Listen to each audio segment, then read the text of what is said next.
ஆமா இதோ பக்கத்துல ஆட்டோ இருக்குது போயிடலாம்.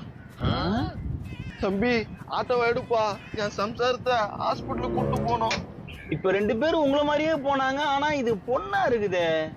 ஏன்பா அவங்க என் பசங்க தான்ப்பா, நீங்க கர்ப்பிணிக்கு இலவசம்னு சொன்னீங்களாமே அதான் அமுச்சு விட்டாங்க. என்னது இது, காலையிலே ஊசி சவாரியா இருக்கு. சரி சரி ஏறுங்க. ஏறுமா, பார்த்து ஏறு. இது கொஞ்சம் இடியுதா, அட்ஜஸ்ட் பண்ணிக்கிடி. என்ன அது என் பையன் மாதிரி இருக்குதே? உள்ள கொஞ்சம் நவுந்து உட்காரு, அப்பதான் நான் உட்கார முடியா. டேய் என்னடா இதெல்லாம்? ஏங்க என்னங்க கத்துறீங்க? அவங்க கர்ப்பிணியா இருக்காங்க. கர்ப்பிணி இருக்கிறாங்களா? டேய் எனக்கு தெரியாம எப்படா கல்யாணம் பண்ண? அது வந்துப்பா. என்ன வந்துப்பா போய்ப்பா? டேய் இது என்னடா மூஞ்சியா, இது எங்கடா பூச்சா?